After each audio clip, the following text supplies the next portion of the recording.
Oh, hi. We're kind of into this whole idea of vlogging because we get to kind of combine forces and rapidly talk about issues and things. And so this is probably something that we'll do a little bit more as we're answering questions and talking about some of the issues that have arisen in response to our post. So today we are going to be talking a little bit about intimacy, which is a really sensitive topic. So please remove any children from the room immediately, because things are about to get real up in here. So let's. Yeah, but we're going to talk about how to talk to children about sex. Okay, good point. Good point. Or leave your children by your side, whichever you prefer. All right. This is totally unscripted, right. If you cannot tell. We don't know what's coming out of our mouths. We're not professionals. I don't know if you've noted, but yeah. Well, you are a professional. A professional therapist, not a professional camera person. Yeah. Interviewer. So someone had asked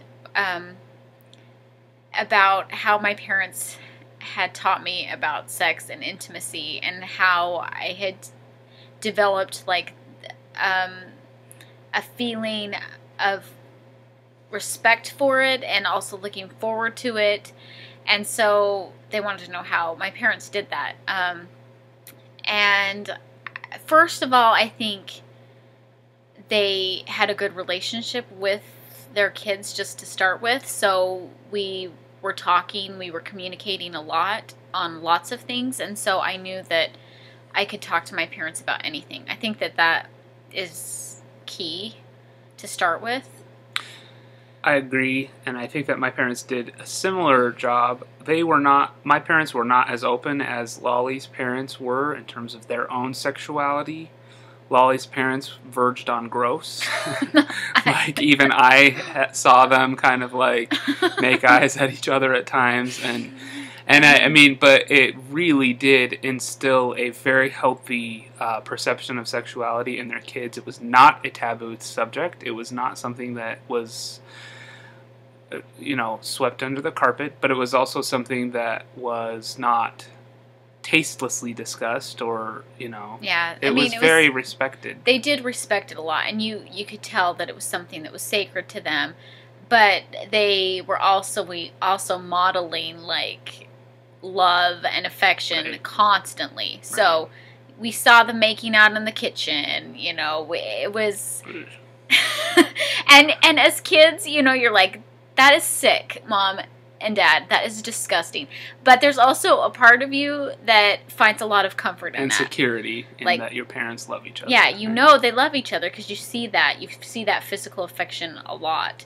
And my parents were slightly different, though I think still very healthy, obviously, because I felt comfortable coming out to them when I was 13.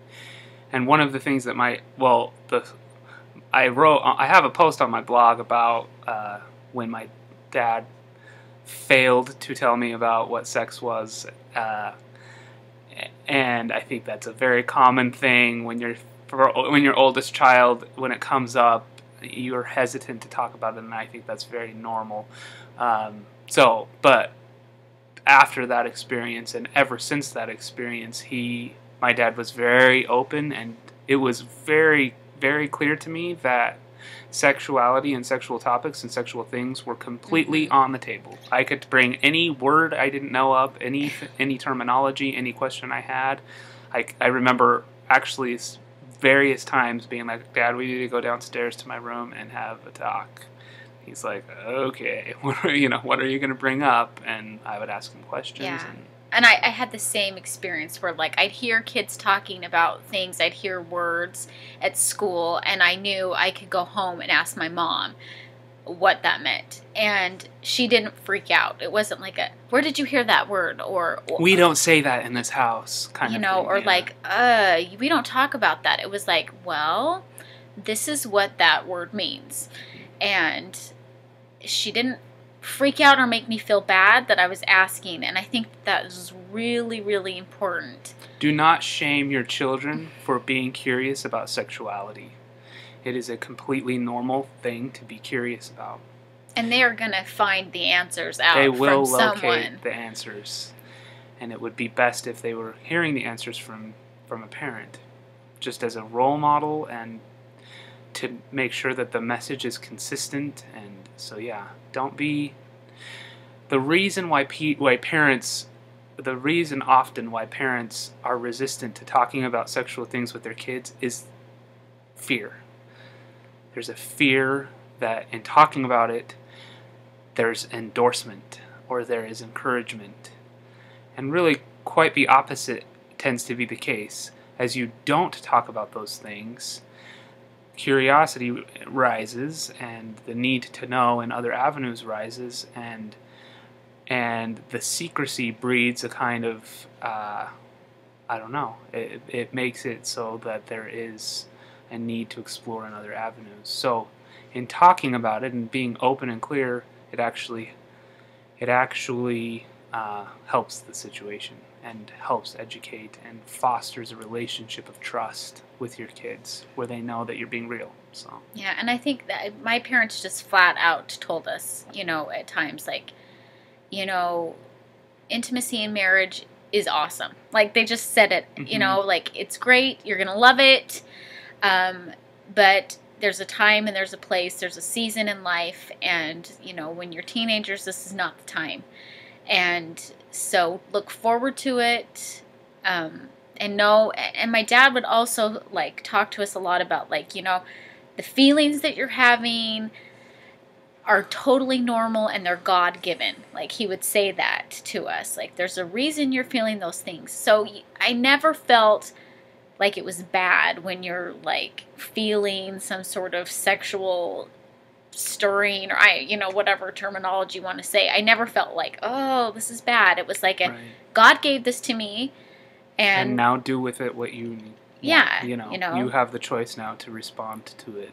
And so feelings are not evil. Having feelings is not inherently evil for anybody. For anybody that's gay or straight or anything, having feelings is okay, and it's part of life. And then you process them and decide what you're going to do, and that's just how it is for any person. So yeah, I guess in closing, like, you have to have a good relationship with your kids. They have to feel like they can talk to you. They need to know you're not going to react in a weird way, in a fear-based way, and be open and real and informational. Be a source of information, and model love like this. No. Okay, we won't do that. We will not go there. Sorry. Okay. Is that good? All right. Yeah, I think we're good. Okay. Bye, guys.